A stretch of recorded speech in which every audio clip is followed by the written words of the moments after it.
eh, aclaraciones de que no lo querían los arqueólogos, un antropólogo social innato y un investigador etnólogo, era lingüista, hablaba como 5 idiomas, entre ellos el chino, que es tan difícil.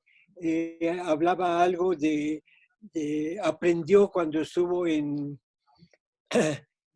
Bali, aprendió uno de los idiomas derivados del hindú, y sobre todo era un amigo y un maestro. Eh, no tenía el título académico que se les exige a los profesores, pero no lo necesitaba. Eh, Era un maestro, si lo queremos escribir con mayúsculas, que no solo transmitía sus conocimientos en forma gráfica y verbal, sino con ejemplos muy claros que abarcaban a varias etapas cronológicas de diferentes lugares. En breve era un multidisciplinario maestro que se hizo a sí mismo no solamente con los libros que fue escogiendo para aprender, sino como un profundo observador de todo lo que lo rodeaba, y lo que no lo rodeaba buscaba cómo entenderlo. Un profundo observador de los rasgos físicos externos y de las cualidades internas de muchos de sus gentes con quien conocía de cerca o de lejos. Pero los más impresionantes aspectos de su observación era todo el ambiente ecológico en que anduvo y exploraba, viendo y entendiendo cómo se habían cambiado las situaciones. Eh, Era conocedor de muchos de los nombres de los animales, eh, científicos y no científicos. Oye, le voy a poner salir de la reunión, ¿no? O lo No, quito. no le pongas salir de la reunión. Más lo hago para chiquito. ¿Lo Ok, quieres hacer chiquito? ya, bueno, ¿No no, quieres? ya lo puse hasta abajo. Ok. Eh, Algunos de sus biógrafos dicen que, que no le gustaba la escuela, que no le gustaba aprender, porque aprendía de otra manera. Pero ya era un dibujante innato y consiguió un trabajo en lo que era en aquellos 1920, era lo que después se convirtió en INEGI, y ahora lo usamos como Google para entender mapas y otras situaciones. Pero él estaba inconforme con los sistemas gráficos que eran los planos en donde se hacían los, uh, los dibujos a escala con las curvas de nivel que marcaban los cerros con un nombre o con un número de la altitud que iba marcando cada una de las curvas de nivel, que solamente la gente que estaba compenetrada de esos aspectos podía entender. Todos los demás no sabían de qué se estaba tratando. eh, muchos de los, él, aparte de su trabajo, le daba tiempo para estar compaginando sus actividades perdón, con otros, gentes de mucha valía, y como ya hacía mucho de la pintura, se quiso integrar al grupo de los grandes, de los tres grandes principalmente, en donde no lo recibían pensando, no, este es un chamaco. Y así le pusieron de apodo el chamaco Covarrubias. En ese tiempo andaba en sus 20 años, escasos 20 años o fines de sus 19, pero lo veían como, no, pues todavía está muy verde, no puede participar. Pero se dedicó a hacer caricaturas de las gentes que conocía y era muy ávido en sus caricaturas, pero no era el sistema periodístico tan desarrollado como los que conocemos ahora, que ya son gente muy, muy importante. Pero él hacía caricaturas como la que estamos viendo de, estoy seguro que no conocieron ustedes a la persona que está representada aquí, que es, tal vez lo conocieron de nombre por sus canciones, del músico poeta Agustín Lara. Agustín Lara era también un personaje muy eh, conocido dentro y fuera de México, y era muy aceptado como tal, como músico.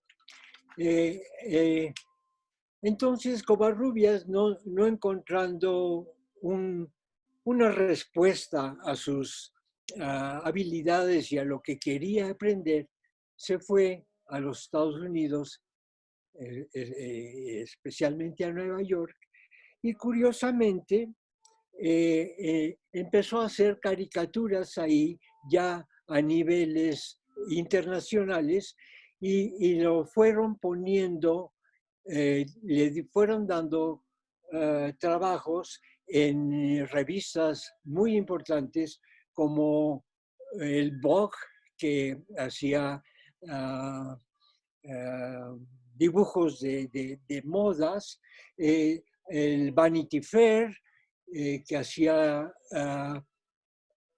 caricaturas políticas, el Life Magazine, y sobre todo el famoso New York. Eso no necesita explicación de lo que están ustedes viendo.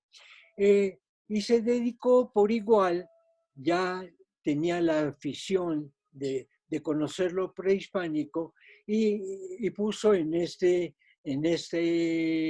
mosaico de figuras famosas en los Estados Unidos, en medio a la Coatlicue y a muchos de los artistas de Hollywood de aquella época, que eran muy importantes, como aquí en el extremo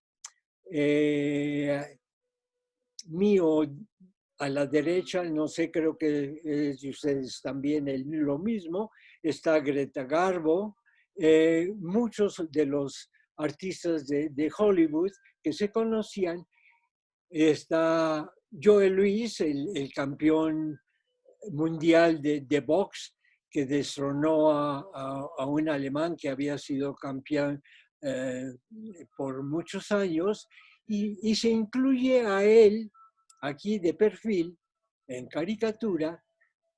Pueden ver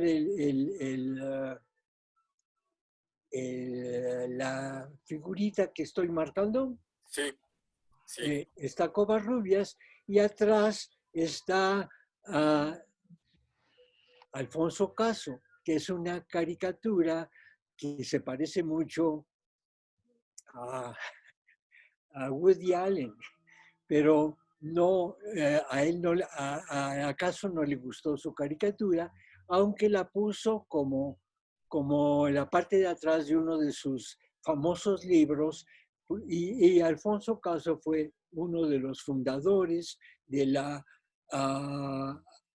arqueología sistemática en México y por tanto del Instituto Nacional de Antropología. Hacía caricaturas por igual, como ven aquí, de Roosevelt, entregándole como manjar a el águila americana a todo el mundo. Y en la derecha está el mismo Roosevelt con Teodoro Roosevelt, que era totalmente diferente a la política de Franklin Delano, que está como fantasma en silueta con un garrote en la mano, eh, manifestando el,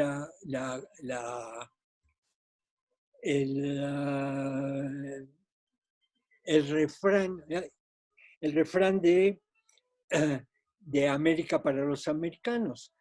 Así hace las bases en Cuba, lo que es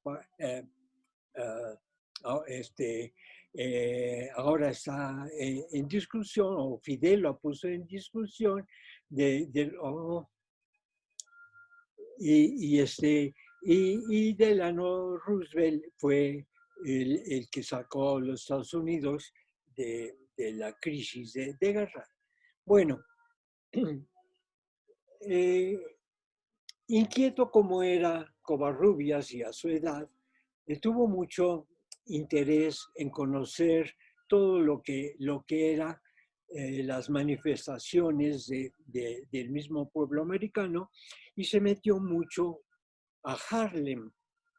En Harlem se obsesionó y se maravilló con los movimientos de la música de Harlem, en donde era un antro de, pudiéramos decir, en aquel tiempo de mala muerte. Pero ahí iban muchos de los artistas e intelectuales que se iban a descansar, y él hacía las caricaturas y obsesionado, como decíamos, con los movimientos de los negros, hizo estas caricaturas que parecen que están desarticulados, pero no era más que el movimiento rápido de los bailes, de lo que empezaba el, el jazz. Y Harlem se convierte en el centro más de mayor difusión del jazz en los Estados Unidos, y después se va a otro aspecto del mismo jazz al otro extremo de los Estados Unidos, que es New Orleans, en donde están estas caricaturas del mismo Covarrubias. Inquieto como estaba, se mete en todos los ámbitos del arte, y en esos ámbitos del arte hace escenografía para el ballet moderno o contemporáneo de aquella época, y la ópera, y hace algunos esquemas, y de eso está viviendo. Pero se enamora y se casa con una bailarina de arte moderno, de ballet contemporáneo, que se llama Rosa Rolando. Se enamoran, guardan un poco de dinero, se casan y se van de luna de miel a recorrer todo lo que es la parte norte del Mediterráneo, la India, y llegan a lo que era el extremo oriente en aquellos términos, y que ahora conocemos más bien como la Melanesia y la Polinesia. Se aventuran ambos en un barquito pequeño de carga para cruzar después de la isla de Samoa y llegan a Bali. Y ahí empieza a, a florecer con gran fuerza lo que no le había gustado de aprender de los planos que hacía para las investigaciones en México, y les empieza a dar volumen, un volumen que después lo hace famoso y que después muchos artistas han seguido copiando este método para ir entendiendo con un solo vistazo lo que es los relieves dentro de un área geográfica. Y aquí, pues, le pone los nombres a la isla, acá está Java, Sumatra en la parte alta, y este es por donde cruza, si pueden ver el cursor, por donde cruza para entrar a Bali. Y un Bali es no se marcan mucho los valles, pero empieza a conocer la gente que poblaba Bali. Bali no era entonces, era un paraíso perdido y encontrado por Covarrubias. Y a partir de su estancia y su propagación, deja de ser el paraíso perdido y se convierte en un centro de turismo tremendo. Pero estos son los fotos que toma Rosa eh, y los dibujos que Covarrubias hace de cada uno de los aspectos que a él le llaman la atención.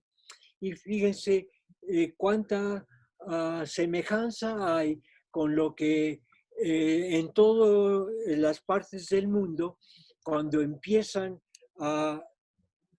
antes de llegar a lo que Morgan llama la civilización, empiezan con elementos muy fáciles de trabajar, como son los petates, y fíjense en la semejanza de los petates, los adornos florales que tiene la chica, el abanico, que todo esto es tan común en todas las culturas. Y sigue explorando todo lo que es el ambiente. Aquí hay la chica que vende la fruta en la calle, los tipos de casas con la señora en la puerta, con un techo de paja, que aquí se ve mucho más claro, y la fraternidad de todos los grupos que habitan el sitio.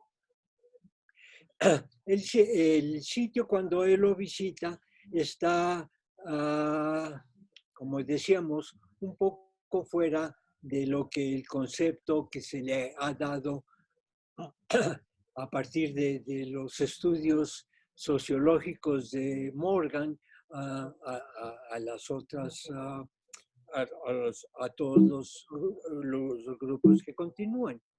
¿Qué pasó? ¿Qué pasó? Sí, al darle... ok. Ya, Ya. a ver si. Y hace muchos sketches, dibujos, pero el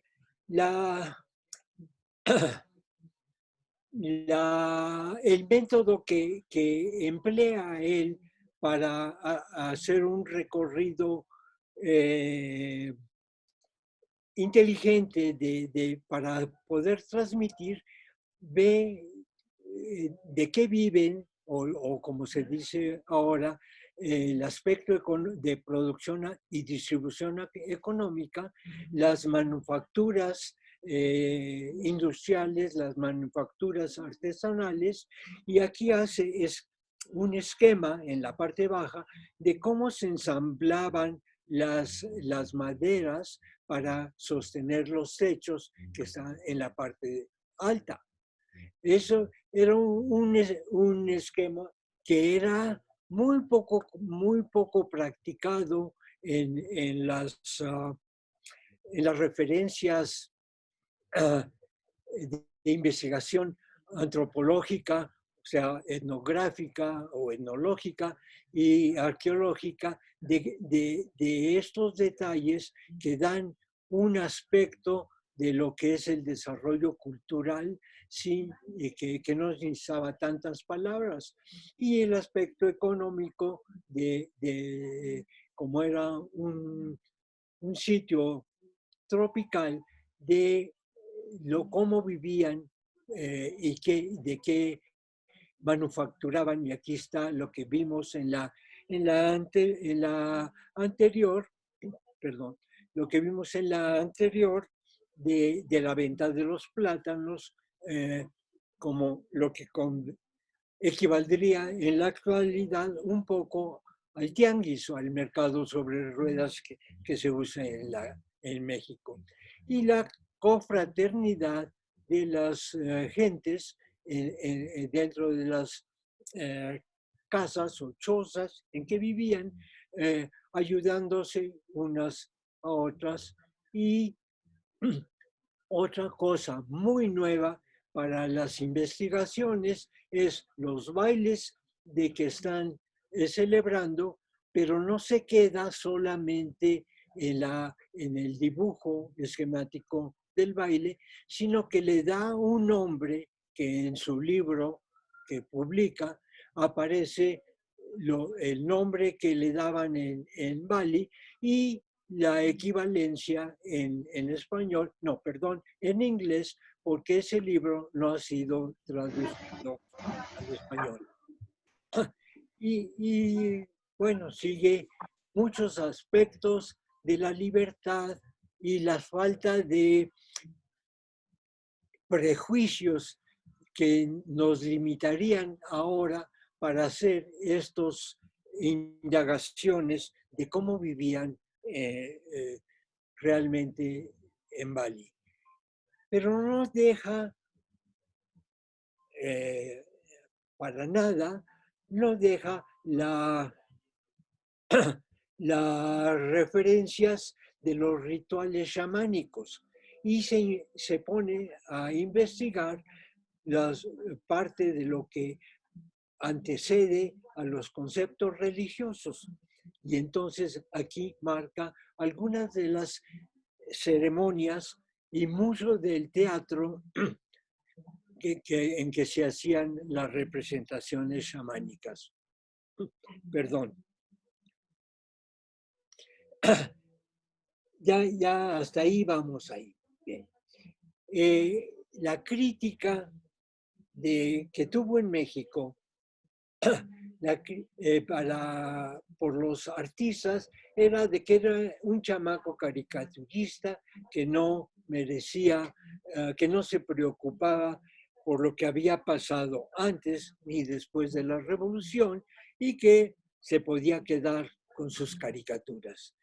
En el ambiente que ya había empezado a explorar de la antropología, lo consideraban, sí, es un buen ilustrador, pero no tiene la metodología que se necesita para hacer los análisis eh, eh, que se suelen hacer en la antropología. Y aquí, con estos dibujos, nos está demostrando, o más bien, no a nosotros, ya estamos convencidos, pero a la época está demostrando de que en 1930 ya se hacía ya él hacía este método de investigación de todos los aspectos culturales que se ven en un pueblo que no se conocía.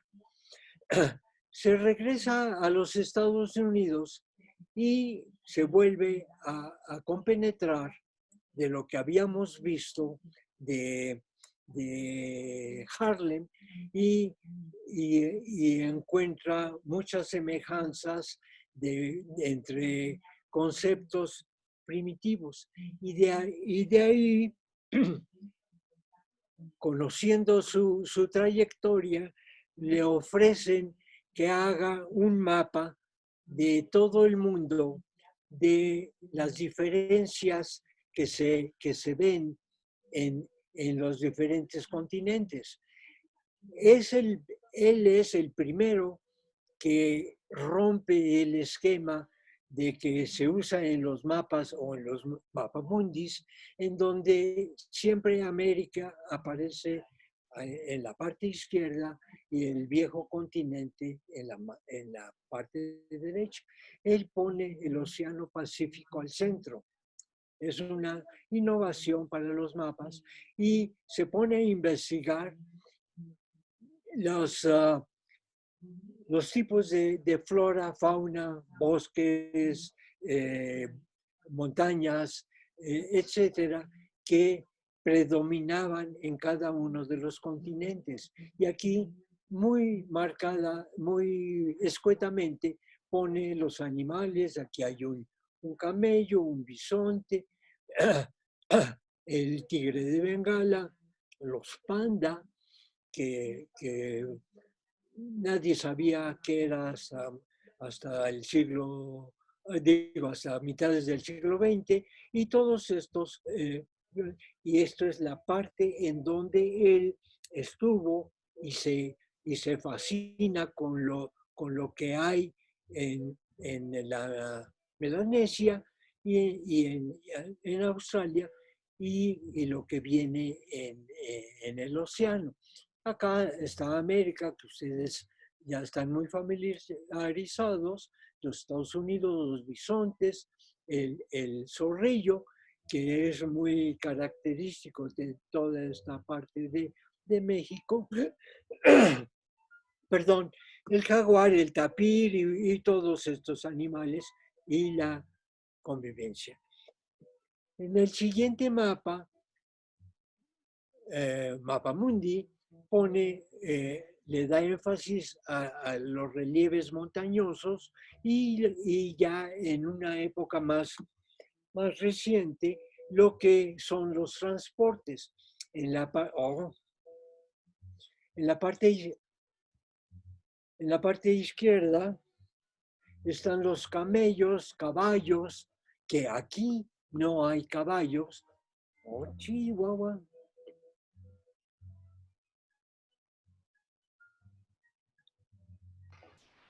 Quédate ahí.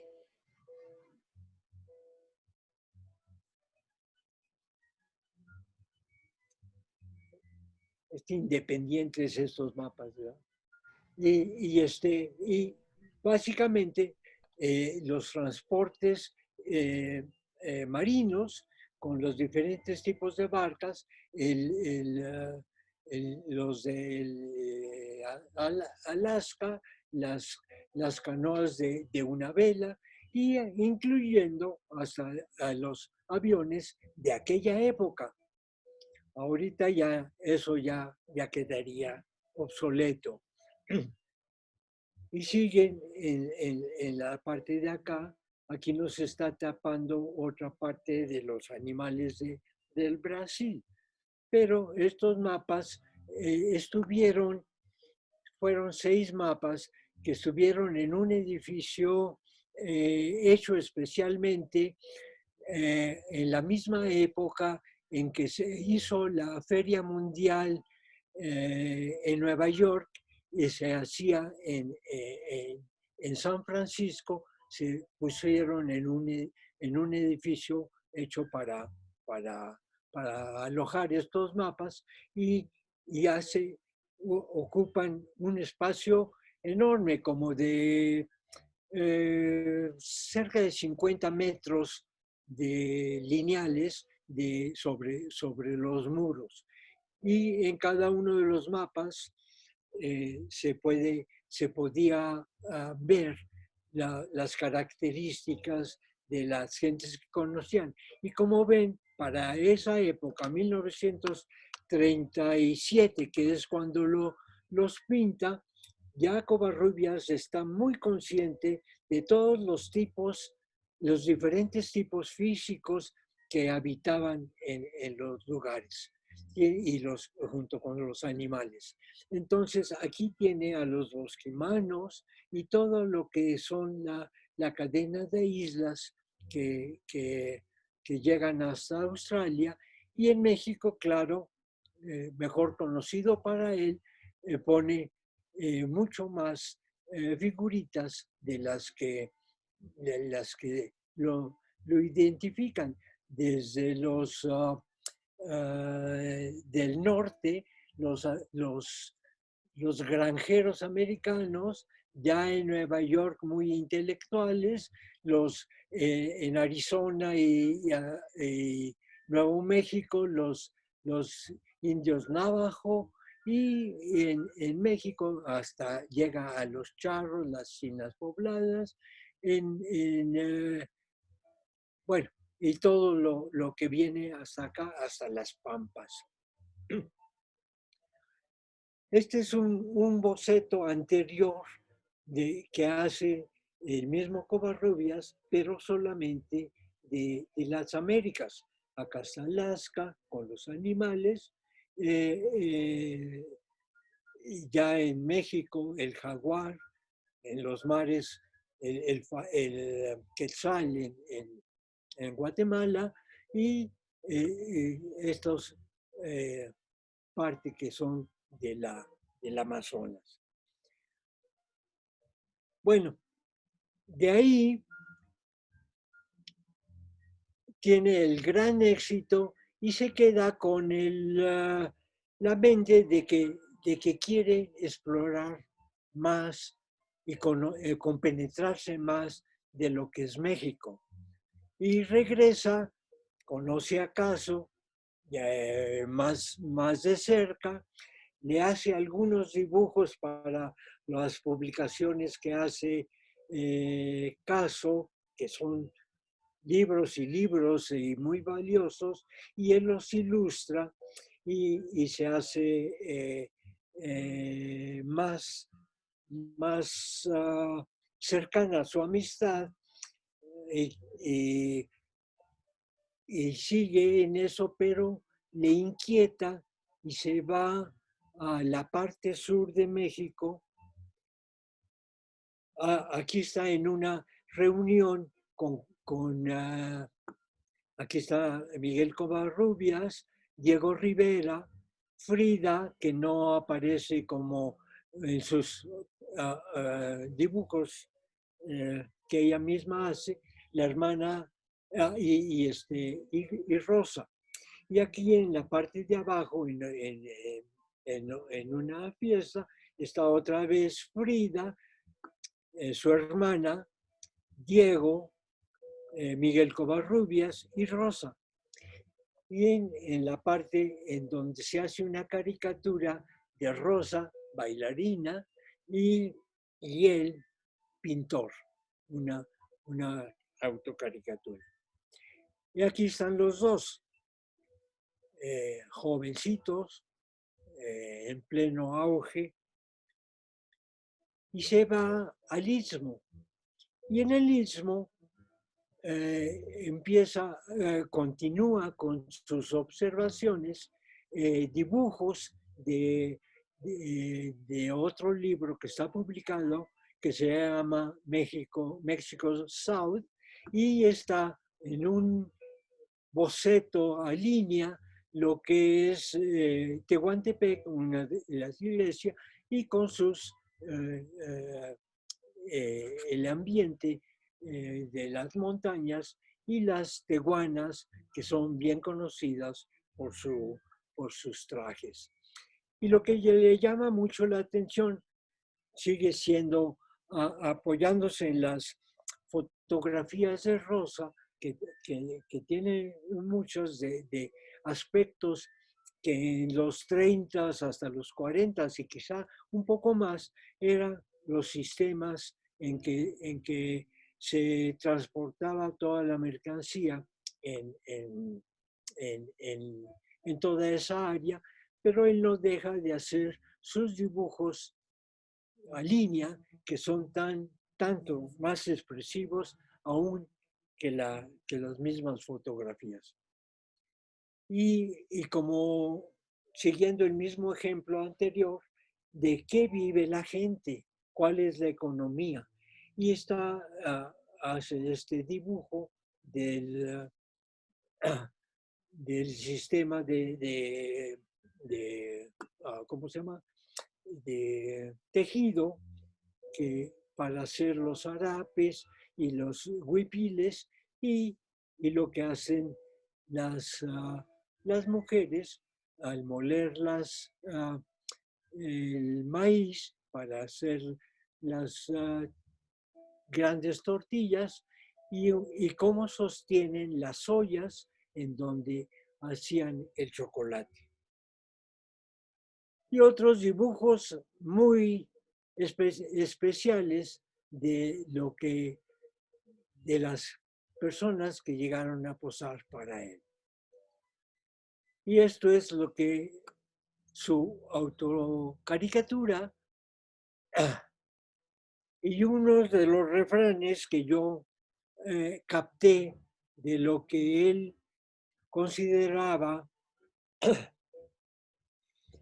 el respeto por por la madre tierra, que las culturas que ya empezaban en los 40, en los 50, sobre todo después de la guerra, a superexplotar todos los recursos naturales y llegamos, ya hasta ahí lo voy a dejar, porque lo demás ya es algo, vivencias personales que para que les dé tiempo de compenetrarse más, si quieren, con preguntas o con lo que voy a presentar Mari y Rocío, pero aquí el reclamo al, al que se cree sapiens, a la especie humana que se cree sapiens, que destruye la naturaleza. Hasta ahí lo dejo. Muchísimas gracias, doctor. Sí, es importantísima la introducción que acaba de dar y nos quedamos ya engolosinados porque quisiéramos escuchar, aprovechando que está usted aquí, cuál es la mirada que es justo una de las intervenciones que tiene Covarrubias para poder tener esta visión continental. Usted trabajó, no sé si podría hablarnos igual un poco de sus trabajos, ¿no? Del preclásico en el centro de México, porque es una de las inquietudes también que llevó a Covarrubias para poder hablar de estas aparentes, ¿no? Relaciones que podría haber a nivel continental a partir del preclásico dentro del centro de México. Entonces, aprovechando que está usted con nosotros y si nos quiere compartir, por favor. Sí, lo pudiera compartir verbalmente. Estaba yo haciendo un PowerPoint, pero no lo terminé, en donde está Miguel Covarrubias regresa a México después de México South y tiene ya una serie de admiradores de su trabajo, de mucho prestigio, como era Daniel Rubín de la Borbolla, el doctor Dávalos, que estaban en el INA, el mismo caso, y le ofrecen que dé una clase de museografía. Yo ya conocía el trabajo de Miguel Covarrubias, porque había estado pintando un mural que es en donde pensaba que si había una segunda opción terminaba yo el PowerPoint para mostrarle algunas de las fotos que tengo de esa etapa. Pero no están aquí en este PowerPoint, están sueltas. No sé si me daría tiempo de buscarlas o, o lo dejamos en plática y hacemos otras preguntas. Pero si no, a ver si las encuentro. Denme un minuto. Sí, pues bueno, no, para que no se angustie buscando las imágenes, estaría Ajá. más enriquecedor justo que ahorita aprovechando también que están los jóvenes de licenciatura. En concreto porque mucho de lo que nos ha compartido usted es algo que medianamente los historiadores del arte en el posgrado están un poco más, ¿no? Familiarizados, y esta presentación ayudó como para visualizar en términos generales cómo es que esta visión inquieta de Covarrubias lo lleva justo a eso, a realizar los viajes y en el proceso del viaje reconocer aspectos que los arqueólogos dentro de sus zonas de confort, por así decirlo, no miraban más allá, en términos de cómo se construye socialmente el arte en América, ¿no? Y ahorita mismo lo que le hacía de la pregunta tiene que ver con estas, igual es muy tendencioso, porque parte de lo que estamos revisando nosotros, tiene que ver la doctora Ers, María Elena Ruiz y yo, es cómo es que estas formas muy tempranas, por ejemplo, de la cerámica chorrera y de Tlatilco, están generando estos nuevos bríos, ¿no? Para poder hablar de las formas de representación en una dinámica continental en tiempos tan tempranos. Entonces, pues cuéntenos usted, no importan las imágenes por ahora, después sirve que todos están, ¿no? Cercanos ahorita con internet y usted van a notar lo que diga usted y vamos al internet a buscar imágenes. Pero ¿dónde queda entonces el término tan conocido de que una imagen vale 1000 palabras? Ahorita vamos a las palabras que nos van a evocar las imágenes y luego cuando veamos las imágenes seguro tendrá su correo electrónico lleno de preguntas para volver a empezar. Bueno, Por favor, doctor, gracias. entonces, si esto que presenté les ocurre alguna pregunta antes de que sigamos, adelante. Si no, dime y sigo. Sí, hay preguntas. Una de Bueno, ellas es de Ángela. Por favor, Ángela, ¿puedes prender tu micrófono para plantear tu pregunta, por favor? Hola, buenas tardes. hola. Bueno, yo quería, primero que muchas gracias por su comunicación y por toda la presentación, porque realmente pues, es una visión muy, muy interesante, ¿no? de Miguel Covarrubias. Yo conocía pues, algunos trabajos, pero no tanto en tanta profundidad, así que para mí ha sido como muy, muy bueno ver toda esta visión que usted nos ha mostrado. Y a mí me llamó mucho la atención pues, todo este tema de los mapas, ¿no? y la profundidad con la que pudo pues recoger un poco lo que vio en cada sitio, ¿no? Y esta visión continental que están comentando. Y le preguntaba a la doctora Rocío si conocían, pues eso, no sé si hay libros, hay algún tipo de recopilación donde pudiéramos buscar bien pues todos los mapas, ¿no? que él realizó para poder ver ya en detalle, pues eso, en todo lo que él hizo, ¿no? Tanto de acá de México como de todas partes del mundo. Era un poco mi pregunta. Claro, a mí lo que me llamó mucho la atención es que él era un verdadero observador de todo y no evaluaba ni discernía qué es mayor, qué es mejor o qué es menor, qué es más importante y no, todo era importante. Tuve la oportunidad de ser su alumno en el curso de iconografía, que desgraciadamente no se continuó porque fue contrayendo dificultades de salud y tuvo que andarse moviendo y los fue dejando, pero con lo poco que conviví con en sus clases, era, por eso decía yo, un maestro con mayúsculas, porque nos llevaba a comer No. comida china. Entonces había solamente 3 o 4 restaurantes en la calle de Dolores y ya lo conocían a él muy bien por sus gustos y nosotros como estudiantes, pues preocupados por pagar, él siempre pagó por la comida de nosotros, que éramos 3 o 4, no mucho. Pero yo siento que aprendí más de arqueología, que era el otro tema básico de lo que estudiaba yo, que con muchos maestros de arqueología. Él tuvo cuando regresó de Tehuantepec, decía yo, gente de mucha importancia, que era el director de la escuela, de la ENA, lo invitó a que diera las clases y,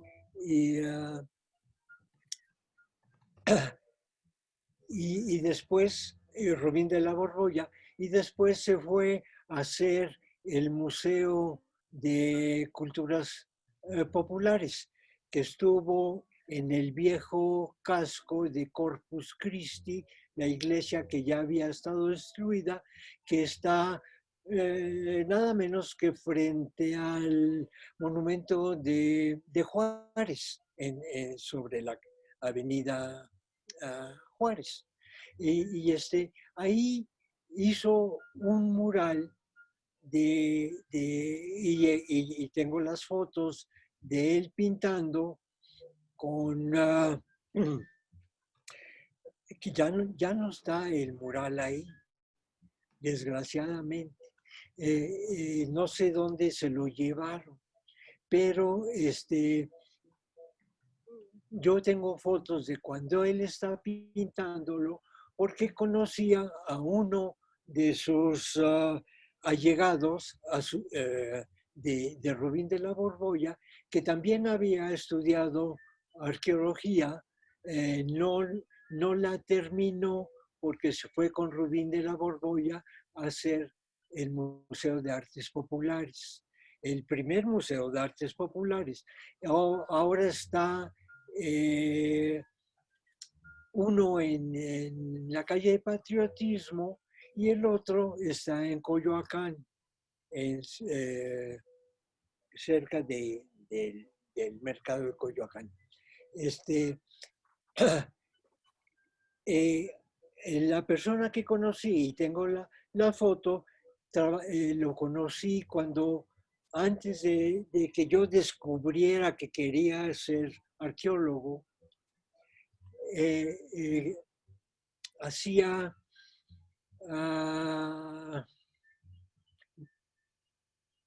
Hacía aparadores para las tiendas, que me dio una dimensión de espacios no pictóricos, porque había empezado como pintor, después descubrí la escultura, que me gustó más por ser tridimensional, y al hacer los aparadores tuve una buena racha de auge económico, que cuando descubrí que lo que quería era entender mejor lo que era México, tanto la gente que vivía en la actualidad como lo que habían hecho todas las figuras arqueológicas que admiraba y que siempre había admirado, igual que mi padre y igual que mi hermano mayor, que íbamos a las zonas arqueológicas, pero no entendíamos qué estábamos viendo. Sí, son pirámides. Bueno, y entonces entró la inquietud por entender quiénes, cómo, cuándo y por qué las habían hecho, ¿no?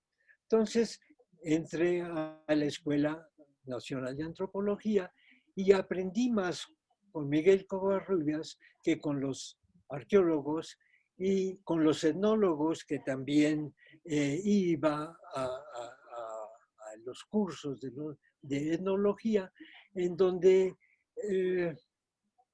sí tenían mucho metodología, pero no tenían la fuerza que uno captaba cuando iba al campo. Entonces me quedé con este gusano que ya de gusano se convirtió en boa y quise comprender más lo que estaba pasando. Ahí yo había conocido, gracias a Alfonso Soto Soria, que era el ayudante de Rubín de la Borbolla y por tanto de Covarrubias, al hacer el mural, pude contactarlo antes de meterme a la escuela de antropología. Y ya en la escuela lo conocí como maestro y fue cuando te mencionaba que era un maestro amigo. Y en realidad todos los maestros que yo conocí eran amigos. Él empezó a trabajar con Piñachán, que es un arqueólogo de mucho nombre, y su esposa Beatriz Barba Aguachín de Piñachán, que trabajaron en Tlatilco. Tlatilco era un pueblucho miserable que ya en las montañas, y ahora ya es parte de la Ciudad de México. Ya puedes llegar en carretera, no ves nada, ves edificios de varios pisos, y antes era un pequeño pueblito. Ahí exploraron varias etapas culturales que llegaron lo más antiguo hasta 1000 años antes de Cristo. Ahí hay los materiales, muchos quedaron en una exposición que se hizo en el viejo museo de antropología que estaba en Moneda 13, donde estaba la escuela. Donde empezó la escuela.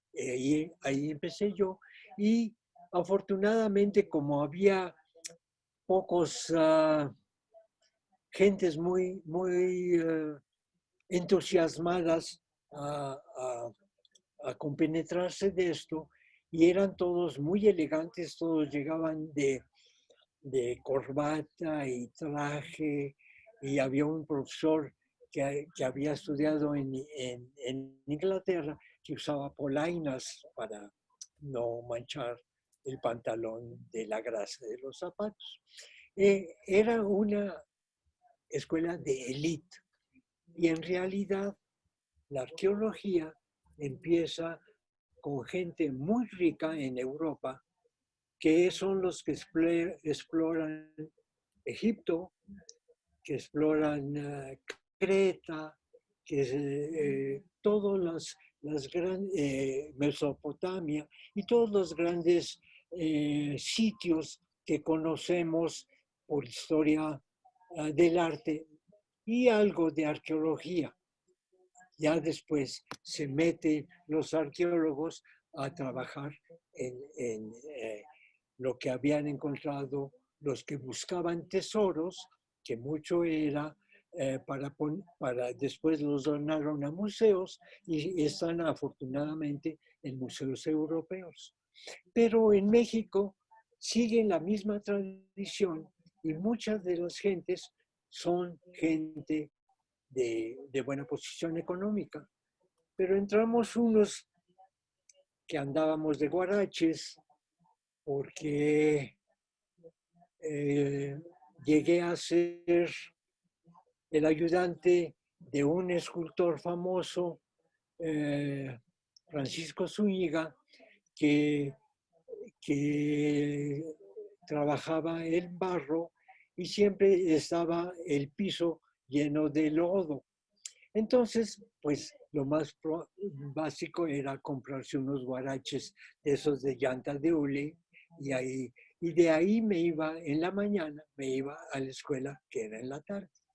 Entonces, ya te imaginas cómo me veían de pantalón de mezclilla, guarache, y entonces a las siguientes dos camadas de curso empezaron a entrar grupos que venían, que ya se había difundido mucho la cuestión de la arqueología, que venían de la escuela de, de, la, de la normal. Y había muchos profesores que ya sabían mucho, pero que tampoco eran de traje y corbata. Entonces se empezó a cambiar el ambiente y eso le gustó mucho de los maestros que buscaban ayudantes para salir al campo como ayudantes. Pero se aprende uno mucho más como ayudante de un profesor en el campo que sentadito en la escuela leyendo libros y discutiéndolos, o ese fue mi caso por lo menos. Después ya le encontré sabor a los libros, pero en un principio no. ¿Qué más me...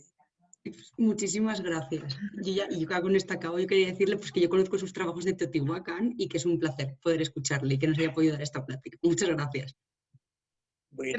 Gracias Ángela por tu pregunta. Ahora vamos por favor con Tania, que también tiene una intervención. Tania, tu micrófono, por favor.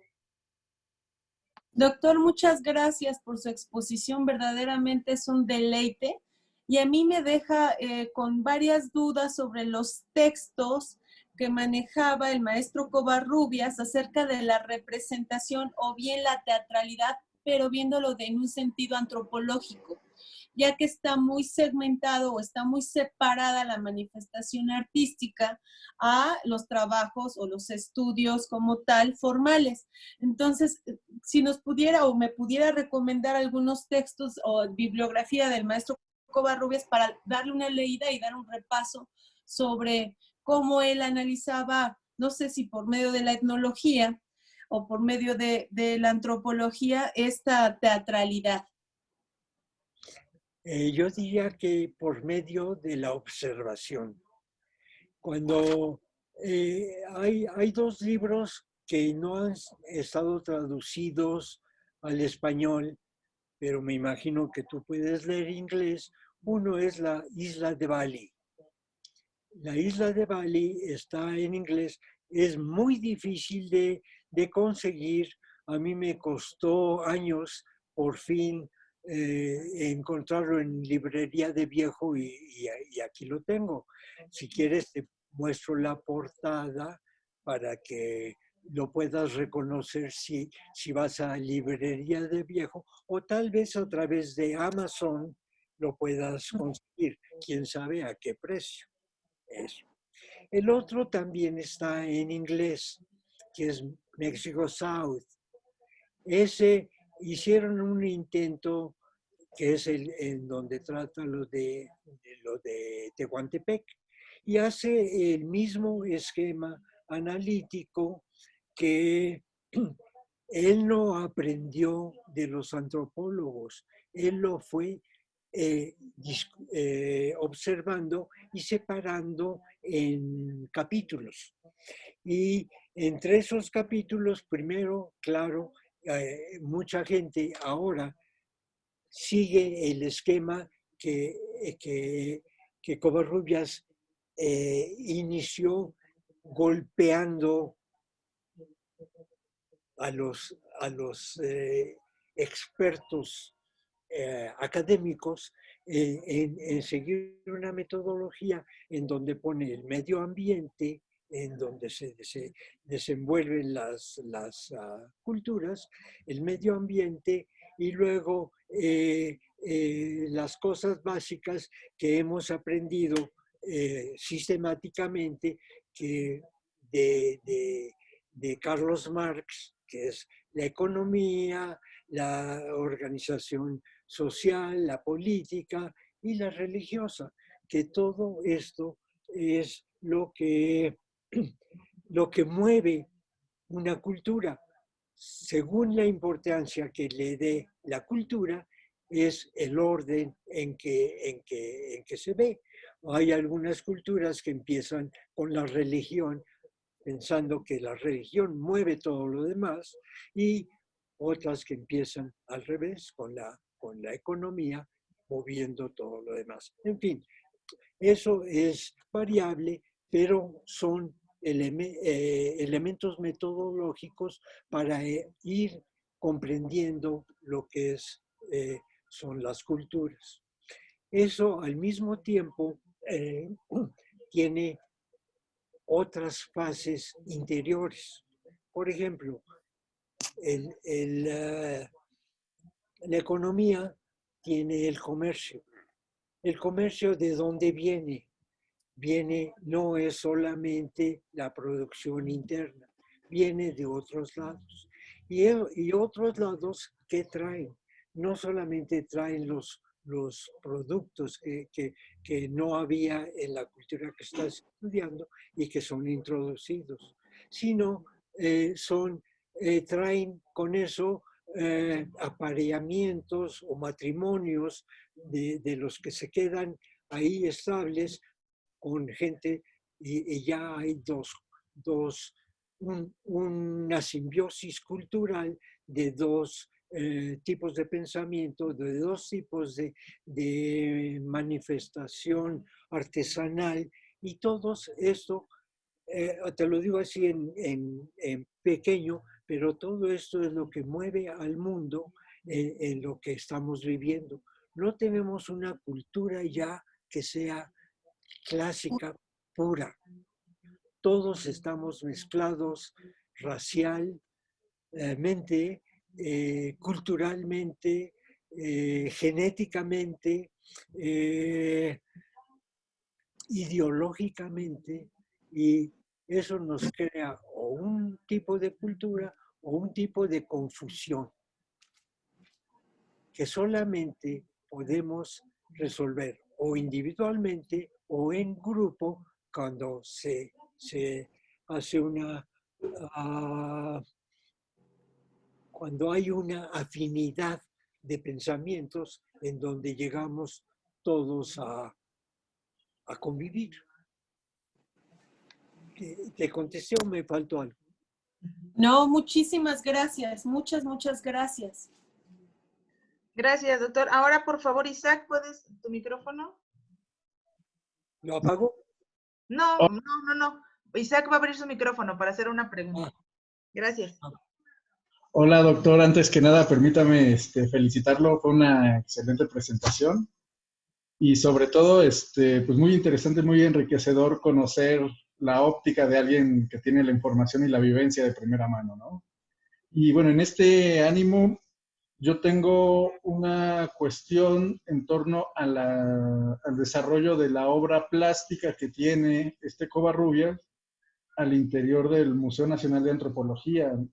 No sé, de repente nos acercamos a estos materiales y me cuesta trabajo identificar las técnicas y los materiales. Entonces me gustaría, si pudiera usted ahondar un poco pues, en este tema, también a lo mejor, no sé, si tenga algún tipo de información sobre los talleres y sobre la forma en la que él producía sus obras, ¿no? En el Museo de Chapultepec, en el Museo Nacional de Antropología, Covarrubias no participa, ya no existe. Está muchos otros pintores. Está básicamente Tamayo, muchos de los seguidores de los tres grandes, porque tampoco está Diego, ni Orozco, que son los tres grandes. Pero los de la siguiente camada está Chávez Morado, ya lo había mencionado, Tamayo, y otros más que ahorita no me viene. Por ejemplo, en la entrada de lo que es el auditorio, hay un gran mural en donde está un jaguar y una serpiente. No sé si te viene a la memoria. Ese es de Tamayo. Covarrubias no tiene trabajos ahí, a menos de que sean traídos para poner dentro de las exposiciones. Y hay otros murales dentro de las exposiciones que por ejemplo, los de la reconstrucción que se hace a escala de Bonampak, los hace una pareja que fueron alumnos de Frida Kahlo, más que son Lina, no, Arturo Bustos Rina Lazo. ¿Y quién? Rina Lazo. Rina Lazo, ella. Rina Lazo, ellos dos hicieron la reproducción de afuera saliendo de la sala Maya en una parte del jardín. Esa reproducción se había planeado para que la hiciera otra pintora que hizo la primera reproducción a escala en el Museo de Moneda 13, pero la hizo sobre Amazonite a escala natural, y estaba pintada ahí, pero al momento del cambio del cambio de los materiales del Museo de Moneda 13 a Chapultepec, se destruyó esa construcción y se pintó, mientras se hacía lo demás del museo, en fresco, que era porque la primera copia no era el fresco, era guiada por Covarrubias, sí, pero era en un material que anterior al acrílico.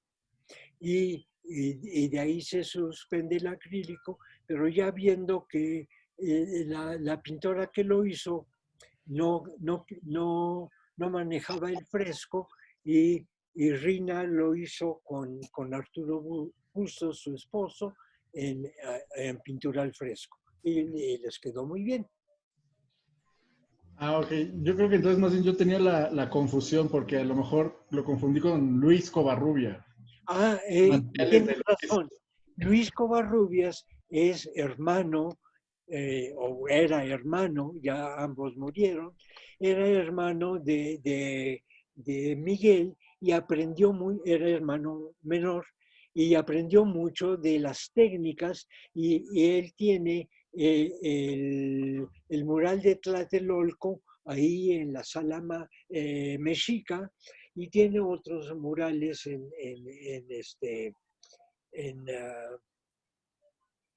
Oaxaca. Sí, perdón, estaba yo pensando en Miguel y brinqué a Luis. Perdona, Luis. No, pero a lo mejor en un ánimo más como de ver esta cuestión de que a lo mejor él pudo haberle aprendido a su hermano, pudieron haber compartido alguna técnica, la cuestión de los materiales, ¿no? Este material que hablas previo a los acrílicos, ¿no? Hay muchas pinturas de Luis que no sabes si son de Miguel o de él.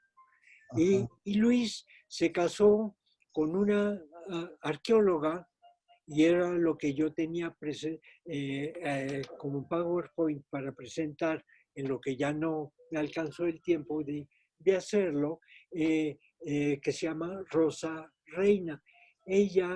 Rosa Reina, es una arqueóloga muy especializada en la etapa precisamente en la que Covarrubias Miguel se hizo famoso, que es en la época de los Olmecas, o sea, 1000 años antes de que se inicie la era cristiana. Y Rosa se especializa en el área de Guerrero, básicamente, todo el occidente, y casada con Luis, su hermano.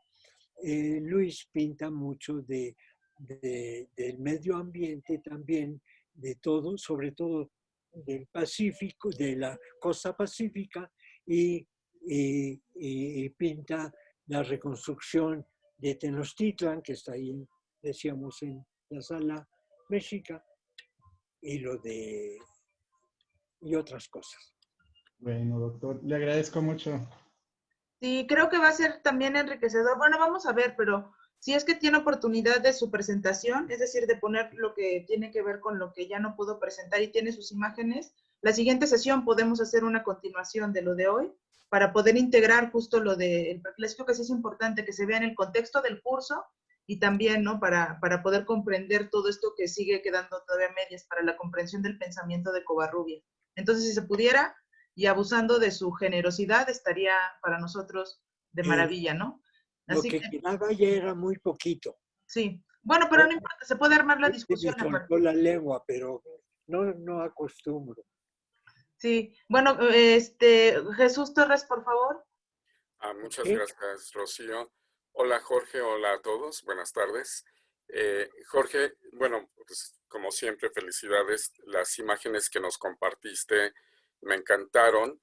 Y yo creo que algo que tú planteas como metodología de Miguel Covarrubias es lo que está fuertemente, digamos, presente en tu presentación, valga la redundancia, que es esta teatralización de la imagen a partir de lo que observa. Tú dices que se basa mucho en la observación, Miguel Covarrubias, y esto le permite tener estos puntos de comparación entre las diferentes culturas. Le fascina las imágenes, digamos, en movimiento, y sobre todo las imágenes de origen africano. La cultura de los olmecas, quizá por eso en ese momento, que tiene como mucha semejanza con las imágenes africanas, aunque ahí hay toda una discusión, me parece que eso que tú distingues y que nos presentas en tu trabajo, lo proyecta muy bien, y precisamente es, digamos, los rasgos físicos a partir de la observación. Esto es lo que le permite a Miguel Covarrubias encontrar la esencia de las culturas, ¿no? A través del arte, digamos, y de esta mirada antropológica o etnológica, pero a partir de la observación. Entonces, mi pregunta también, bueno, por un lado, iba en el sentido, yo también estaba confundido como alguno de los muchachos, como el que me antecedió, con las imágenes que presenta Luis Covarrubias, como el mapa de Teotihuacán, que está a la entrada de la sala teotihuacana en el Museo de Antropología, Museo Nacional de Antropología, que es de Luis Covarrubias, ¿no? Ese mapa maravilloso con las imágenes ahí puestas de las diferentes culturas. Pero entonces, la pregunta es en este sentido. Miguel Covarrubias basa básicamente en la observación, como tú dices, y en la teatralización de la imagen, y lo proyecta en sus obras. Sobre todo eso es lo que hace. Ahí me gustaría que abundáramos un poquito en cuanto a las explicaciones, si pueden ser solamente a través de la imagen o qué rasgos esenciales de las culturas se encuentran, aparte de la africana. O la japonesa, bueno, la filipina. Básicamente, algo que yo aprendí, no de Covarrubias, sino de la metodología de arqueología, es la antropología abarca varios aspectos. Y no quiero dar una clase de antropología, pero los últimos escritos que estoy haciendo como investigación, hago mucho énfasis en que la antropología, tal como viene etimológicamente la palabra, es antropos, hombre y logos tratado.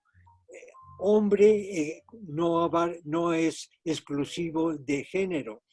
Hombro, antropos, abarca los 2 o 3 géneros que tenemos en la actualidad. Pero lo principalmente es la arqueología, arqueo, antiguo, logos tratado, etno, de las etnias, la lingüística, que no tiene logo, la antropología social, que es la conducta actual, y todas ellas tienen ciencias auxiliares. Por ejemplo, para la arqueología se empezó el carbono 14 para fecharlos, ahora hay argón para fechar piedras, que antes solamente el carbono 14 era para materiales orgánicos, y una serie de otros elementos. Pero básicamente el desarrollo de todos los grupos humanos tienen mucho que ver, y no está metodológicamente implantado, mucho que ver el desarrollo de todos los grupos humanos con el medio ambiente en que viven. Si vives en la costa de un mar frío, tienes un tipo de pesca diferente a que si vives en la costa de un mar tropical. Son elementos diferentes con los que vas a tener y vivir. Lo mismo dentro del mar que fuera del mar.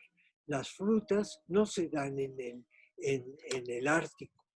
Las frutas son de las franjas intertropicales. Entonces, el medio ambiente y el clima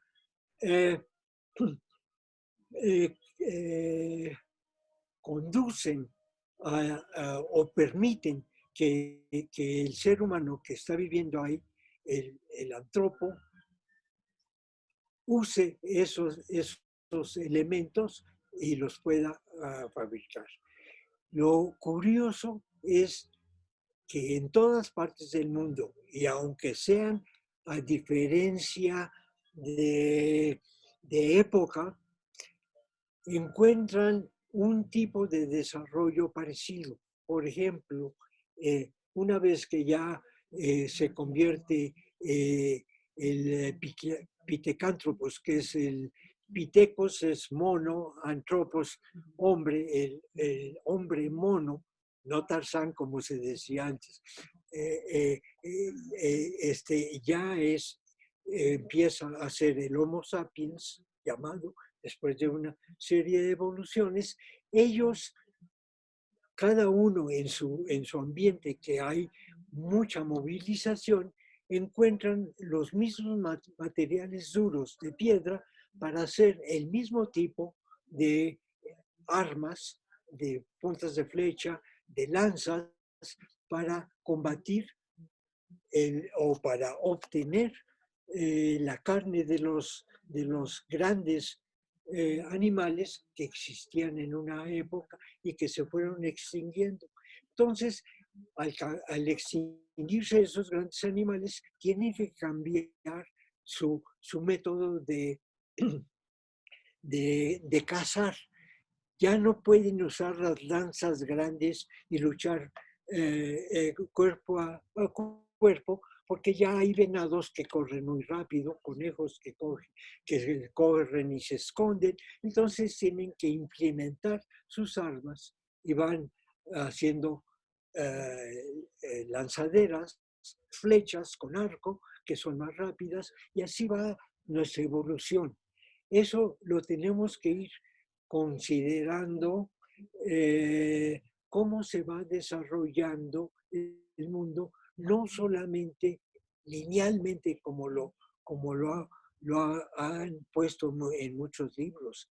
Todo conduce a todo, se apoya en todo para irse aprendiendo a convivir y a vivir. Y resulta que como invariablemente el Homo y todos los animales, lo primero que necesitan es comer y dónde refugiarse, casa y comida. Y de ahí viene toda la trayectoria evolutiva que llega hasta el Internet. ¿Contesté o algo alto? Está bien, muchas gracias, Jorge. Gracias. Lucía, por favor. ¿La qué? Gracias. Bueno, buenas tardes a todos. Buenas tardes, doctor Angulo. Y muchas gracias, también me sumo a mis compañeros al agradecerle la charla. Tengo una duda, más bien quiero preguntarle su opinión sobre el trabajo que sobre la metodología que nos compartió de Miguel Covarrubias, en relación con cómo ve que se ha integrado al discurso de la arqueología, y particularmente el discurso de la arqueología en relación con el uso de la imagen. Porque ahorita salió el tema de la presencia de las obras en el museo, hayan sido en su momento de Miguel o de Luis Covarrubias, y al final a veces ni siquiera las vemos en diálogo vemos el diálogo más bien entre las obras que expone el Museo Nacional de Antropología o incluso el Museo de las Culturas Populares y la propia obra plástica. Entonces, si nos puede compartir su opinión sobre eso. Gracias. Sí. Bueno, te haría yo una pregunta rápida. Si tú encuentras en un museo o en la casa de un amigo una figurita que te dice, esta figurita de barro data de 1000 años antes de la era cristiana, ¿cuál es tu pregunta inmediata a tu amigo? Vamos a decir, no tengo ahorita a la mano una figurita, pero o algo que tú te acuerdes que has visto, ya en museos o en algún otro lado. Haría un poco de trampa porque también soy de arqueología. Entonces, bueno. Se me ocurren varias preguntas, pero ¿desde qué es o qué representa? Si tratara de pensarlo sin meternos en la parte teórica, o por ejemplo, ¿cómo sabe la antigüedad? ¿No? ¿Cómo puede afirmarlo? Pero sobre todo creo, sin meternos por la arqueología, ¿qué representa? Puede ser una pregunta. Ajá, que es la que se relaciona con Covarrubias. ¿Qué representa? ¿Qué piensas que te contestaría tu amigo o tú misma? ¿Qué te contestas? Bueno, pensando en un amigo y pensando en una figurita antigua, le diría la fertilidad. Sería su primera respuesta, tal vez, ¿no? Estoy pensando en una figurita femenina, ¿no? Tipo Tlatilco o alguna similar. Tlatilco, sí, ya que eres arqueóloga, ya la identificas.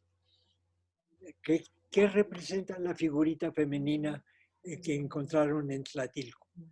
Por eso, si pensara que me contesta el poseedor de la pieza, la persona que la tiene, tal vez me diría que es algo del culto a la fertilidad o al suelo, a la parte agrícola, que es lo que se dice siempre, ¿no? De estas piezas. Es lo establecido. Así es. Y si es un culto a la fertilidad, si él la excavó, la encontró, la compró, ¿en qué se basa para decirlo? En el discurso oficial que se ha instaurado desde la arqueología. El aprendido. Ajá, así es. Y tu propia observación, ¿qué encuentras en la figurita? Analizándola, pensaría en la forma, en el cuerpo en general, o sea, la forma, digamos, acinturada, la cadera ancha, digo, hay diferentes tocados y posiciones, ¿no? Pero así como rasgo muy general, cadera ancha, cinturada y busto pequeño, ¿no? Si estuvieras en una revista Vogue de modas, ¿Ah? ¿cómo la compararías con las fotos de las que se van a casar o estuvieron en una fiesta? Híjole, no sé. Bueno, vamos acercándonos. Las modas cambian. Ujú. ¿Conoces algunas pinturas de...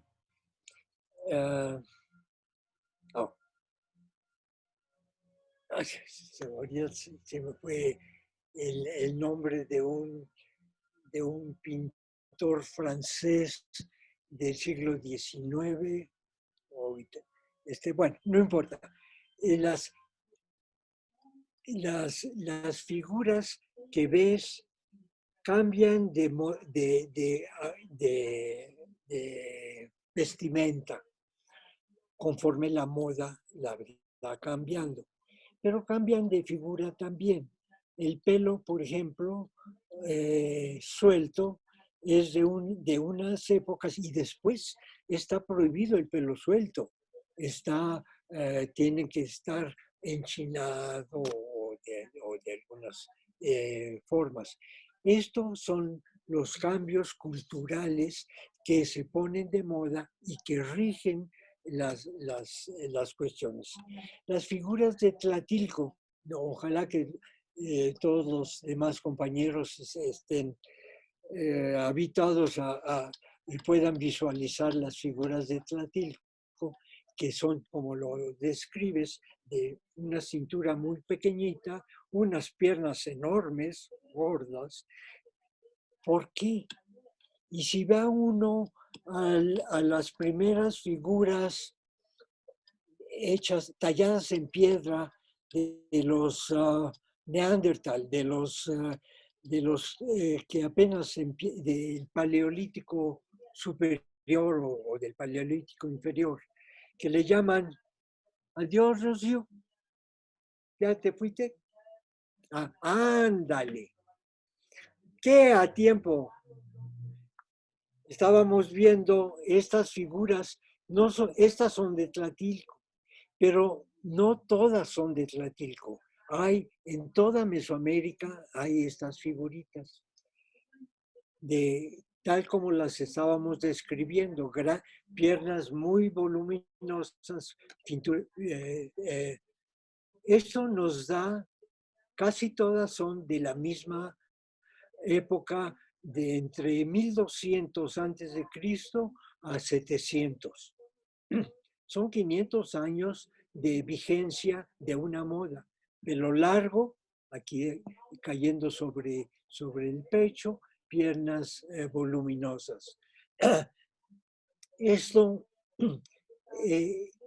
peinados de flequito, algunas.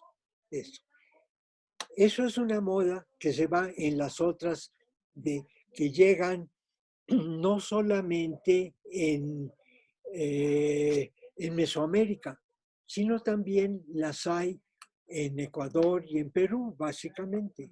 Son las que, y son de más o menos de la misma época. Posiblemente las de Sudamérica sean un poquito más largas.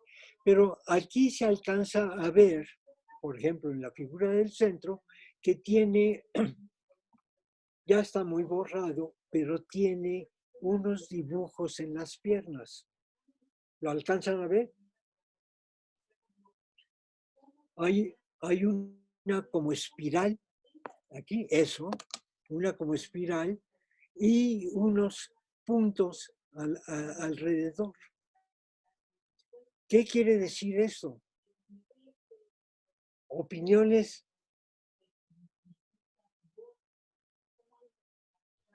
No qué significa el símbolo, sino qué quiere decir que se pintaban ellos.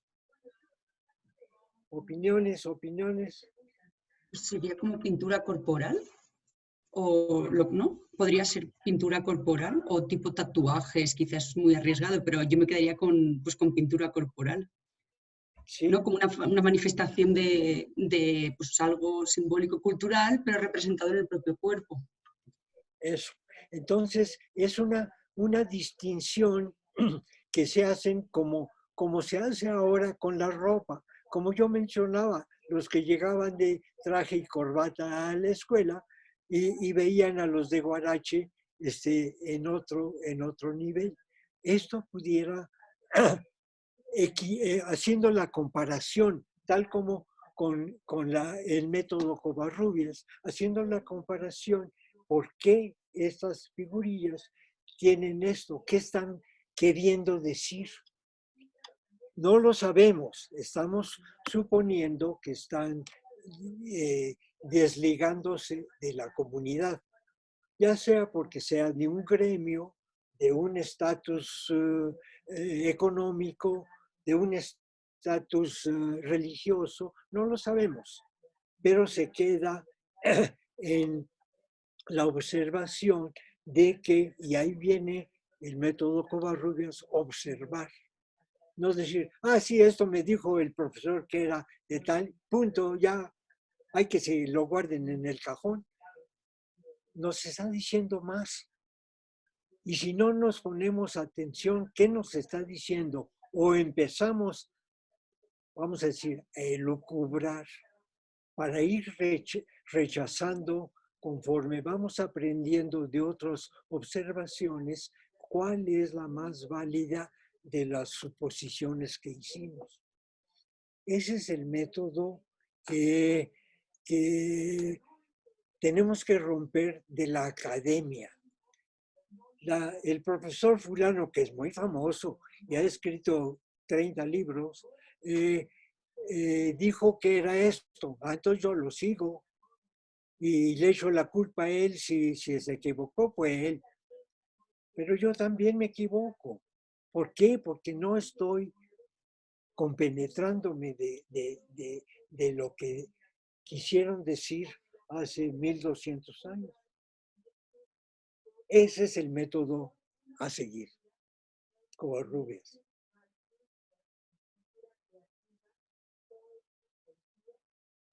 Muchísimas gracias. Estamos al borde de la clase para poder concluir. Me gustaría, si es que los jóvenes de la licenciatura en Historia, después de escuchar esto, creo que una de las formas, y lo digo porque yo soy historiadora de la Facultad de Filosofía y Letras, soy egresada de la facultad, tenemos poca familiaridad con ese tipo de documentos, ¿no? Pensar que un historiador cite a Miguel Covarrubias, por ejemplo, para hablar de la historia antigua americana resultaría incluso para algunos inapropiado. El doctor Angulo nos está compartiendo una experiencia que creo que es pertinente que tomemos en cuenta en un contexto donde las imágenes van a ser en gran medida las fuentes. Los objetos, la cultura material, van a ser las herramientas con las que ustedes van a trabajar fundamentalmente para hacer cualquier propuesta. Así que si tienen ahorita alguna inquietud, pregunta, comentario, qué les pareció la clase incluso, me gustaría escuchar a los jóvenes de la licenciatura, por favor.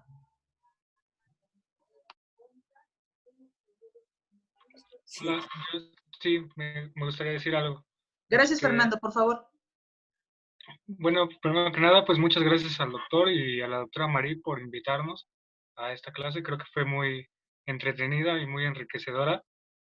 Y creo que una de las dudas que me quedaron fue acerca de cómo trabajaba la arqueología. Bueno, ahorita quedó un poco más claro con el ejercicio, pero de cómo se acercaba a la arqueología Miguel Covarrubias. Porque, por ejemplo, se me viene a la mente, pues, es el ejemplo de Diego Rivera, ¿no? Que era un gran coleccionista de objetos prehispánicos. Quisiera saber si a lo mejor Covarrubias también seguía como ese modelo de tener una colección y si aún existe o si no existió nunca. No sé, como que eso me quedó ahí de duda.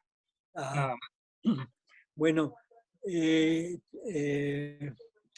Rocío decía que ustedes son un grupo de historiadores y ella, su fundamento es la historia. Con la historia Mira, Diego Rivera, ya que lo mencionas, representa un gran conocedor de la historia.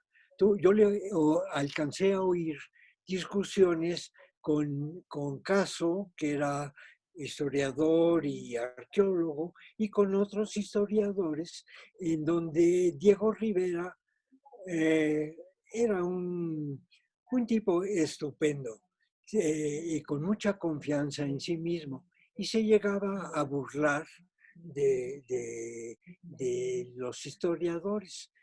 Y una de las burlas fuertes que hacía de los historiadores era que un historiador no se puede liberar de lo que ha aprendido en libros, de lo que le han dicho. Pero, por ejemplo, quienes escribieron los libros que estuvieron presentes en la conquista o inmediatamente después de la conquista de México,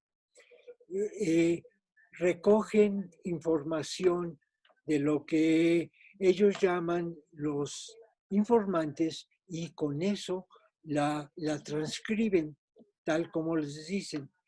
Pero parece que a Sahagún, que era uno de los más fieles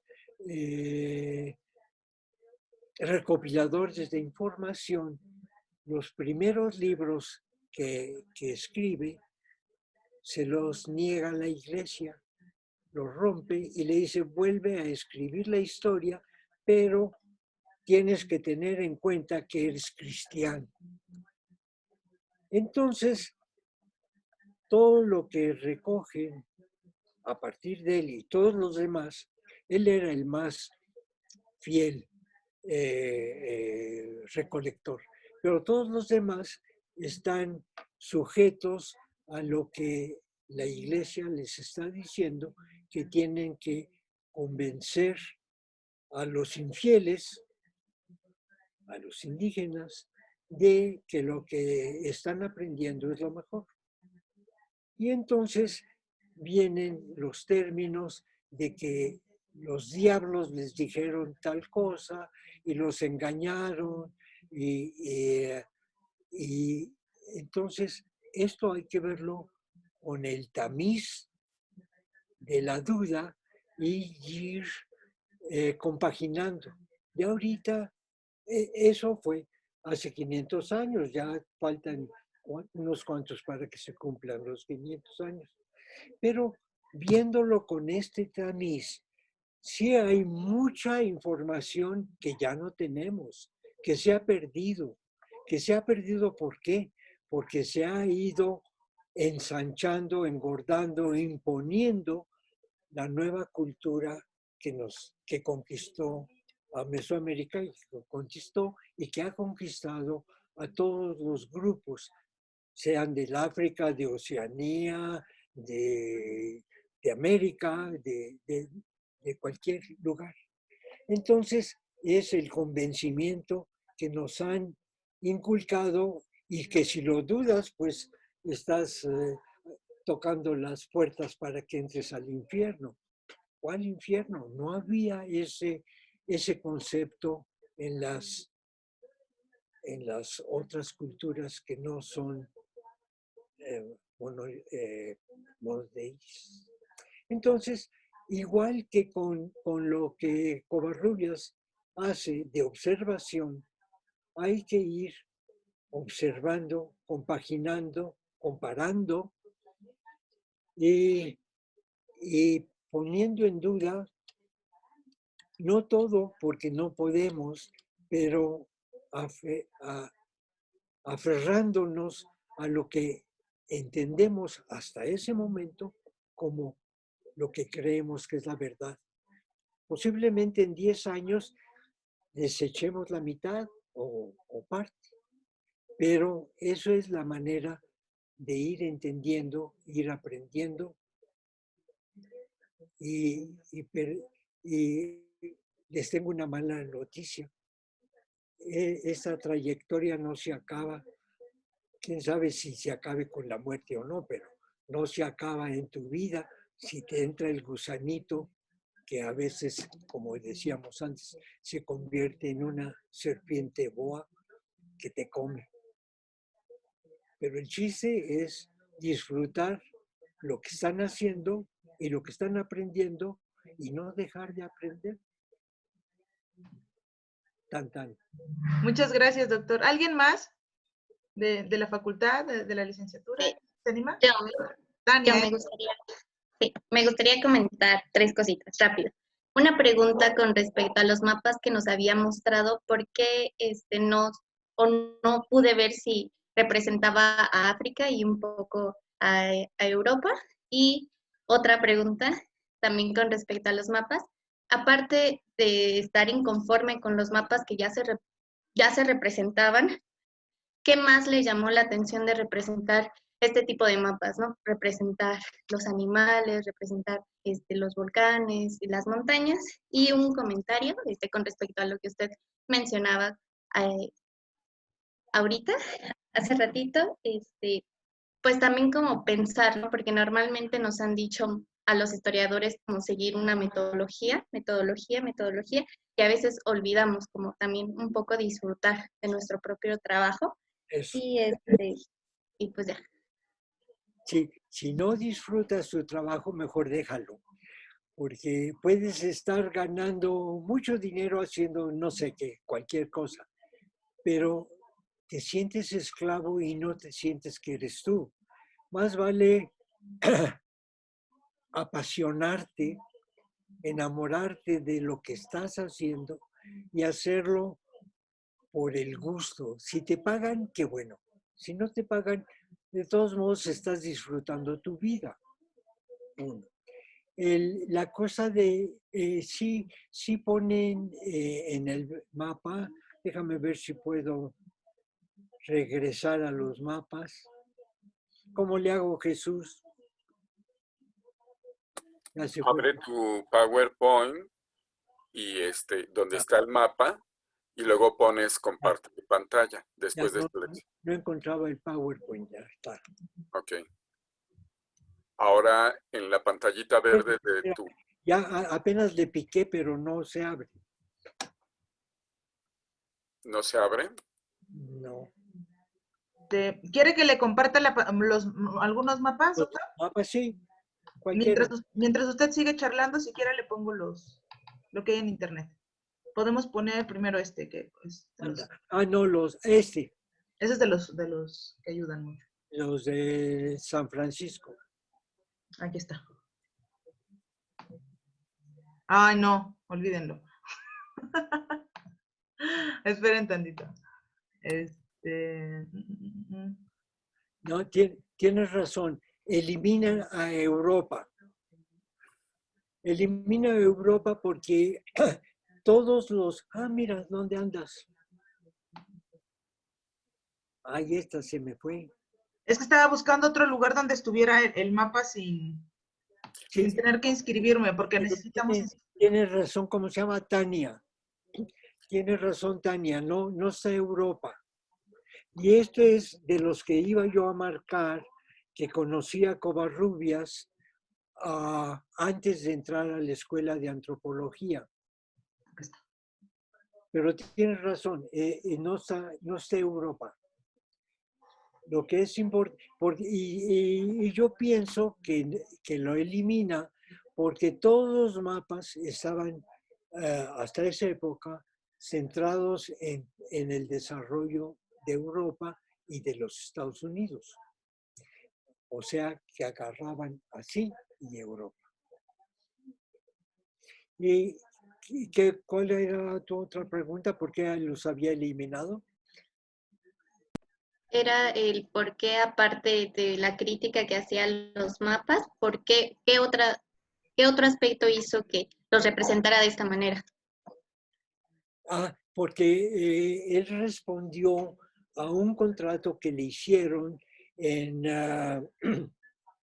para que de un congreso que se iba a llevar a cabo en Nueva York sobre las diferencias de los continentes y cuáles eran, y estaban encaminados en ese congreso para ver, claro, era los supercapitalismos, para ver qué se podía explotar en cada uno de los continentes. Entonces no había por qué poner Europa.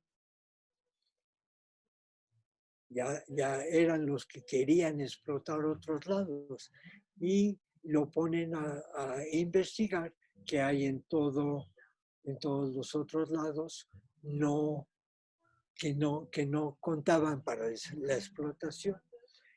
Y él, por su propio interés de conocimiento, se pone a estudiar y mira lo que produjo. Entonces, yo lo admiro bastante. Es mi problema. Gracias, muchísimas gracias. Sí, bueno, un poquito nada más para cerrar la pregunta de Tania, es que habían dos tipos, o sea, uno eran los mapas culturales, que eran donde ponía, ¿no?, la presencia de la cultura material en América, que fue el caso del primer mapa, y otros eran mapas más de diversidad biológica, que está relacionado con lo que dice el doctor Angulo, ¿no?